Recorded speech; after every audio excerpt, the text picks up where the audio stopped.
Client 9, The Rise and Fall of Elliot Spitzer is a film about a sex scandal that felled a guy who was may have been about to be president of the United States, Elliot Spitzer. He was also known as the Sheriff of Wall Street, the one guy who was trying to keep Wall Street in check. And he went down in in a ball of flames relating to a sex scandal with prostitutes. And I look at it, and it's kind of a mystery thriller because there are some unexpected twists and turns that I think people didn't know that much about. Elliot Spitzer would say, I don't do introspection. So it wasn't easy. And I don't think he was that much interested in opening up his private life. On the other hand, he knew that he had to reckon with the past in order to go forward. And so within that context, that persuaded him to talk, to open up. And I think I got a reasonably candid Elliot Spitzer in that regard. And at least he was willing to set still and reckon with those questions in a way that I think is interesting. I think you'd have to say that he probably wasn't thinking. There's a famous cover of New York Magazine in which you see a picture of Elliot Spitzer and then an arrow that pointed to his genital area that says brain. That's probably about as good an explanation as anybody may get. And I think you'll see now there's a huge rash of public sex scandals for very powerful men mostly. And there seems to be a kind of recklessness that takes men in that direction when they can. And I think the interesting thing for me psychologically is here's a terrifically smart guy who really did know that enemies were on the lookout for him and that he had very powerful enemies. And yet somehow he courted that risk anyway, which is, I think, ultimately a mystery. Well, I think Elliot Spitzer is a kind of what I would call a doc noir. I mean, it doesn't come to cheap and easy conclusions. It's after every mystery that you solve leads you to another mystery. Now, there are some key things that you find, like a film like Chinatown. As you unravel the mystery, you see greater and greater conspiracies at the top that are very revealing. But at the same time, the mysteries of human motivation, I think, remain. And there's a kind of dark quality to the film and mysterious quality that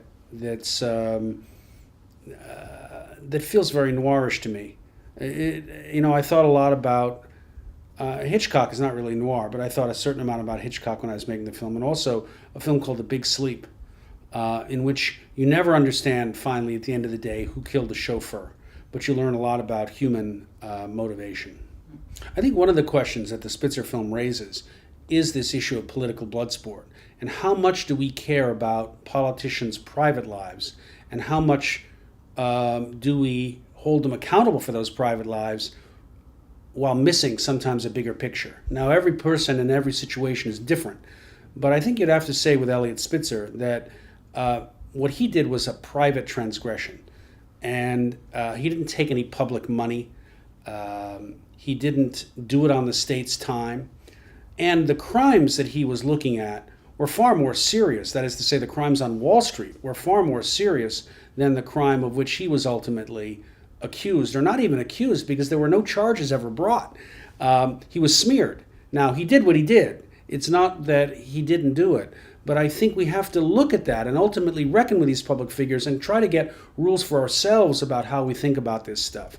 And yes, I think it's right and proper to hold public officials accountable for things they do in the public sphere, but we have to be very careful not to allow people, their political enemies in particular, to end up smearing them with some kind of private revelations that end up undermining their political efficacy. But I don't think there's any doubt that Spitzer's enemies were very powerful and they were very angry. As Ken Langone says, he says, "We all have our own private hells.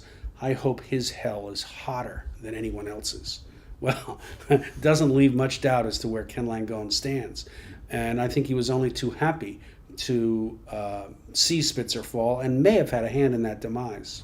I'm interested in stories that are about power and about abuses of power. And I'm also interested in stories in which people fool themselves a kind of self-deception. I'm interested in that a lot. Now, if you look at Client 9, you see a guy like Elliot Spitzer who did at times abuse his power, and also I think he was blinded by the fact that he was so powerful that he would be able to do things that other people might not be able to get away with. On the other hand, you have a number of people who are very, very powerful, who think that because they are powerful, what they're doing is right and moral. And it turns out not to be that way. In fact, it turns out they're doing stuff that's terribly immoral, that's having a huge and tremendous effect on all of us, undermining our own security, our own lives, for the benefit of them. In other words, their greed is taking them someplace rather destructive for all of us.